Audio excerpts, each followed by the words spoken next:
first thing we all think of when we think of the Soulsborne series is anger management,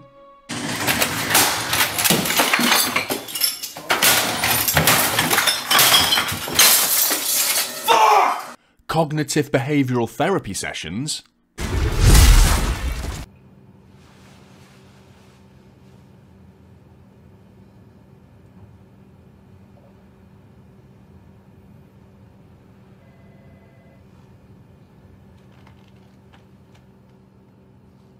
This is the worst. This is the worst! You are the worst! I hate looking at your face. I want to smash it! and a nice healthy dose of antidepressants. Hello, little pill. What do you do? Oh, is that just me? Well, shit. I highly doubt that, but anyway, the cruel, disgustingly unfair and moorishly addictive From Software 2009 classic Demon Souls is back, and back with a big roaring, throaty fucking bang!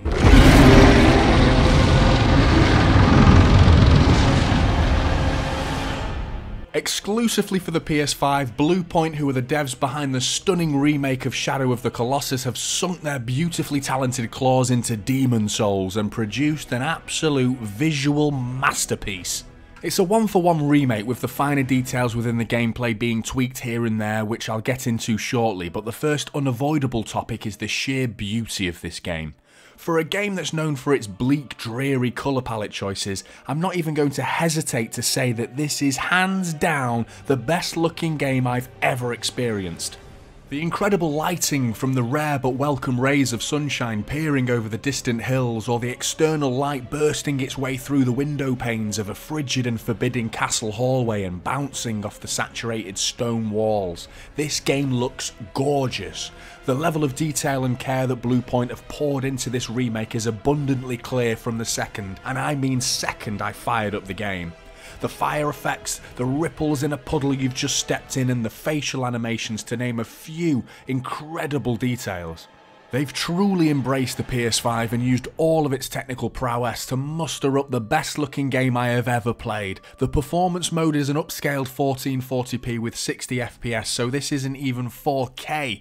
There is the 4K option that has a 30 FPS trade-off. Normally I wouldn't suggest which way to play because it comes down to personal preference, but with the visual differences being so minimal but the performance differences being so huge, I highly recommend playing in performance mode. Especially in a From Software game with the intense gameplay meaning every frame counts. Watching a compressed YouTube video to decide if you like the look of this game is a crime against the endeavours of Bluepoint and will never do this game justice.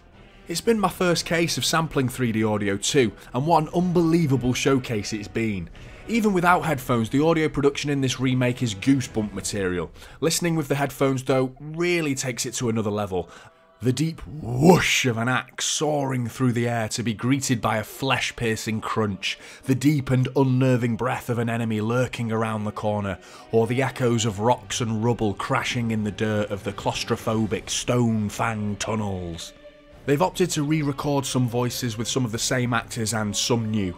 They've even added a totally new haunting distant cry and roar of unfamiliar beasts that'll give even the most veteran Souls players chills. It's another masterclass performance in the art of remaking from Bluepoint. On to the gameplay, and as I mentioned previously, it's a like for like, a totally faithful remake.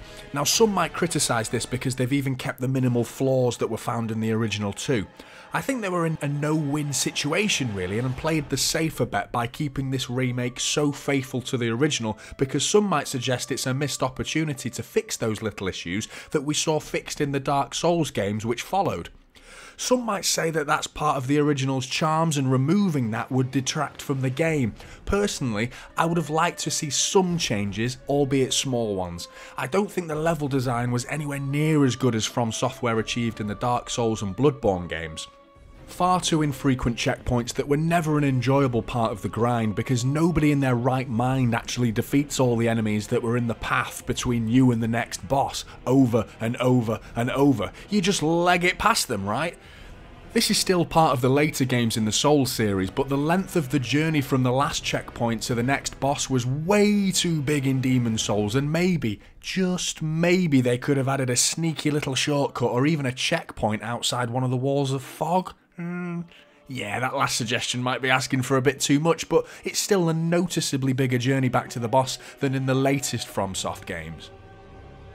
The gameplay is still a little rigid and jarring compared to some modern day third-person combat games, but that is something I'm pleased about really, because for those who are accomplished Souls players, it'll be so familiar to them, but I'm so glad they've not amended too much just to soften the blow to welcome newer players.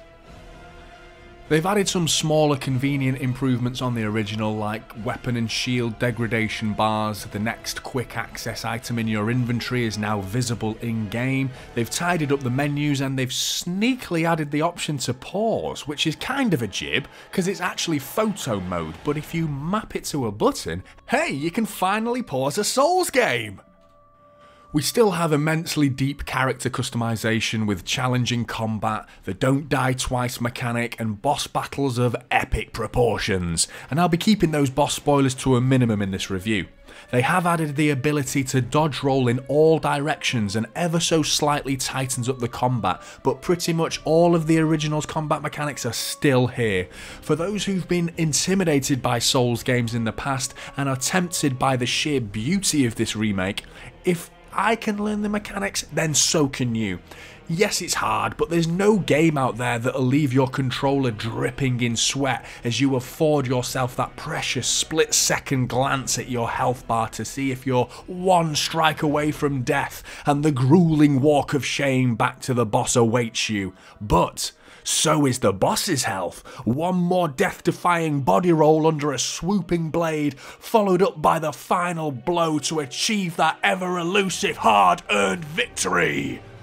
But if you die, it's moments like this where you better remember the effort Sony put into the design of the DualSense before you smash it against the wall and just scream instead like, No, God!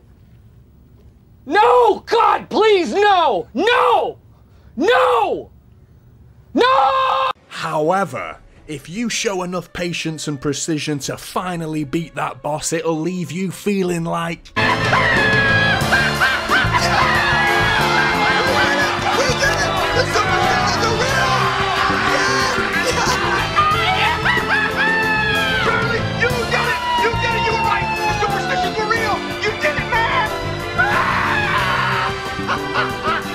And there's no games out there that'll mess with your emotions quite like the Souls series.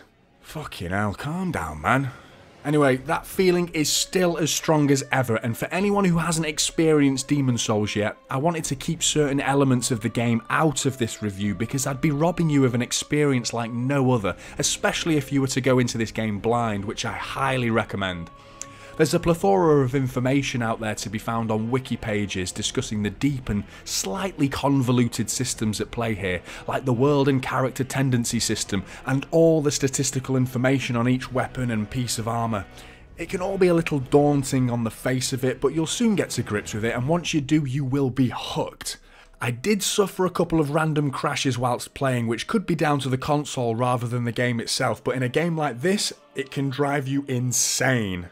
I also passed a few areas where the frame rate would drop ever so slightly. I've never really played Demon's Souls for its story because it's told in such a cryptic and mysterious way, like the other Souls games, but there is still definitely a story here, just not one that resonates with me enough to stand out from the brutally challenging gameplay. Combine all these tiny flaws I've really had to search for, in all honesty, with the breathtaking visuals and heart-pounding gameplay, and the PS5 has kicked off the next generation by setting the bar incredibly high, and with that we give Demon's Souls a 9.5. I hope you've enjoyed the review even half as much as I enjoy playing Demon's Souls, because if so, consider subscribing and smashing that like button. Peace out.